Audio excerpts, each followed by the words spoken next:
Oke, sebelum lanjut silahkan dukung channel ini dengan cara klik subscribe, like, dan share videonya jika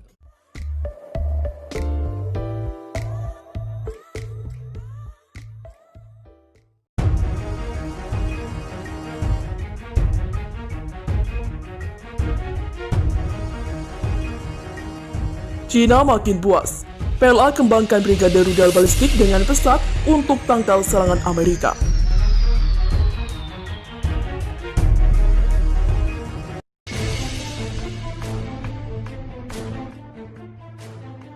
Ahli artileri Hong Kong katakan pencapaian yang belum pernah sebelumnya terjadi.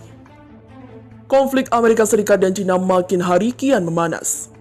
Kedua negara ini sama-sama berlomba memperkuat militernya dengan mengembangkan alutsistanya.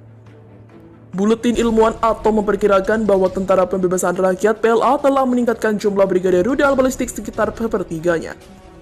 Tadi juga memperkirakan bahwa negara itu memiliki sekitar 350 hulu ledak nuklir, sebagian besar dirancang untuk rudal darat.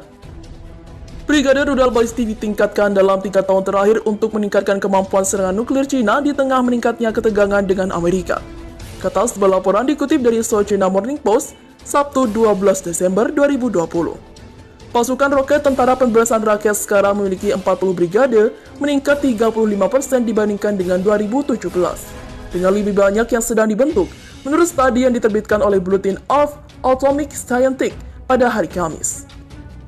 Laporan tersebut memperkirakan sekitar setengah brigade memiliki peluncur rudal balistik atau jelajah, dan jumlah tersebut kemungkinan akan bertambah ketika pembangunan pangkalan rudal lebih lanjut selesai. Laporan itu mengatakan 12 brigade berada di Komando Teater Timur dan Selatan, yang fokus di Selat Taiwan dan Laut Cina Selatan yang disengketakan. Perluasan brigade rudal balistik dapat dilihat sebagai pencapaian perombakan militer PLA yang belum pernah terjadi sebelumnya, ketika Korps Artileri kedua memisahkan diri dari kekuatan darat dan menjadi pasukan roket independen pada tahun akhir 2015. Komentar militer yang berbasis di Hong Kong, Song Zongping, mantan instruktur Korps Artileri kedua berkata, karena ia memainkan peran kunci yang mengkhususkan diri dalam strategi asimetris, pasukan roket perlu diperluas dan meningkatkan keunggulan khususnya untuk membantu Cina melawan meningkatnya tentangan yang ditimbulkan oleh Amerika. Lu Lixi, mantan instruktur di Akademi Angkatan Laut Taiwan, mengatakan pasukan roket PLA tidak hanya akan memainkan peran kunci dalam setiap upaya untuk merebut Taiwan dengan paksa, tetapi juga bertanggung jawab untuk menanggapi serangan nuklir balasan jika terjadi serangan oleh Amerika. Untuk mengurangi korban, serangan rudal harus menjadi pilihan utama bagi PLA dalam kemungkinan perang melawan Taiwan. Karena itu tidak akan memberikan waktu bagi militer Amerika atau Jepang untuk ikut campur, kata Lu. Beijing menganggap Taiwan sebagai provinsi yang memisahkan diri dan telah berjanji untuk mengambil kembali Taiwan sebagai bagian dari satu Cina dengan kekerasan jika perlu. Gambar satelit juga menunjukkan bahwa beberapa pangkalan angkatan roket di provinsi pesisir Fujian dan Guangdong telah diperluas dan ditingkatkan dalam beberapa tahun terakhir. Sebelumnya, Beijing telah mengerahkan rudal hypersonik paling canggih DF-17 ke daerah tersebut. Cina belum mengungkapkan ukuran persenjataan nuklir, tetapi Bulletin of Atomic memperkirakan bahwa Cina memiliki persediaan sekitar 350 hulu ledak nuklir, yang kira-kira 272 akan dikirim oleh rudal darat, 48 dari kapal selam, dan 20 dijatuhkan dari pesawat.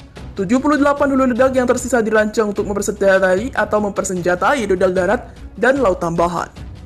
Dikatakan Cina baru-baru ini menetapkan kembali misi nuklir ke Angkatan Laut PLA, yang berarti pembom mereka termasuk pembom strategis siluman H-6N dan H-20 masa depan akan dipersenjatai dengan rudal balistik dengan kemampuan konvensional dan nuklir. Buletin tersebut mengatakan bahwa Cina hanya dapat menyelesaikan triad nuklir dari kapal selam, rudal balistik, dan pembom dengan peluncur H-20. Orang dalam militer mengatakan desain tersebut masih dikerjakan. Laporan itu juga mengatakan Cina mencoba mengembangkan kapal selam rudal balistik generasi ketiga tipe 096 karena model saat ini tipe 094 membuat lebih banyak suara daripada rekan-rekan Amerika dan Rusianya. Sementara itu,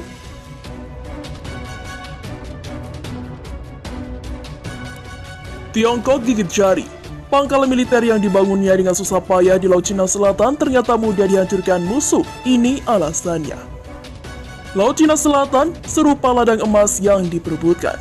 Ada beberapa pemain di jaringan kompleks klaim wilayah yang tumpang tindih di Laut Cina Selatan. Cina menjadi salah satunya.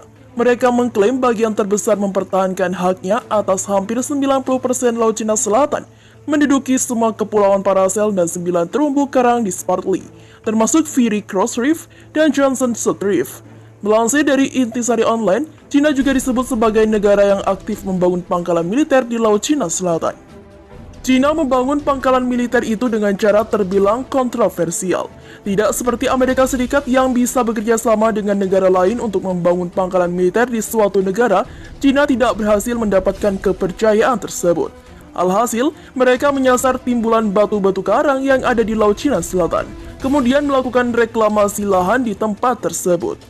Cina memulai proyek-proyek tersebut sejak tahun 2013 lalu. Semenjak itu, terumbu-terumbu karang tersebut diubah sedemikian rupa untuk menjadi pangkalan militer oleh Beijing. Namun dilaporkan dari Naval and Merchant Ship, musuh Cina malah disebutkan bisa dengan mudah menyerang pangkalan militer yang berdiri di batu karang tersebut. Sifat pangkalan tersebut adalah kesepian dari jauh dan jauh dari Cina daratan atau pulau lain di Laut Cina Selatan. Untuk diketahui saja, Laut Cina Selatan berukuran 3,3 juta kilometer persegi. Naval and Merchant Ship merupakan majalah yang dipublikasikan perusahaan Cina di China State Submarine Corporation. Majalah ini susah lama atau sudah lama dipakai acuan bagi tentara Cina.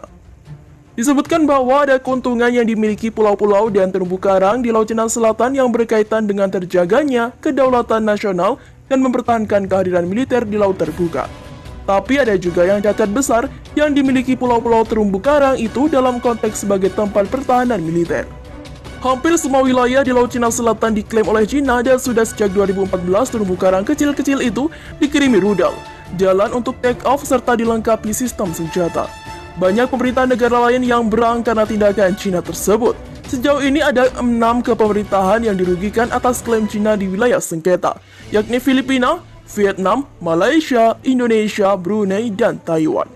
Klaim Cina dianggap ilegal pula oleh Amerika Serikat dan Cina dibuat perang dengan dikirimkannya kapal perang milik negara pemansam ke wilayah itu yang mereka klaim atau mereka duduki.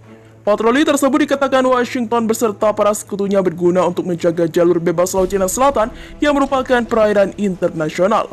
Kedaulatan Cina diklaim Cina telah dilukai oleh berbagai patroli tersebut. Hukum internasional yaitu UNCLOS 1982 sendiri sebenarnya sudah merugikan siapapun yang memulai sengketa atas kepemilikan wilayah di Badan Laut Internasional. Pasalnya, Laut Cina Selatan adalah perairan bersama, sehingga skala kekayaan atau segala kekayaan alam di dalamnya seperti ikan, minyak dan gasnya, serta terpenting jalur perdagangannya seharusnya bisa dinikmati oleh semua negara.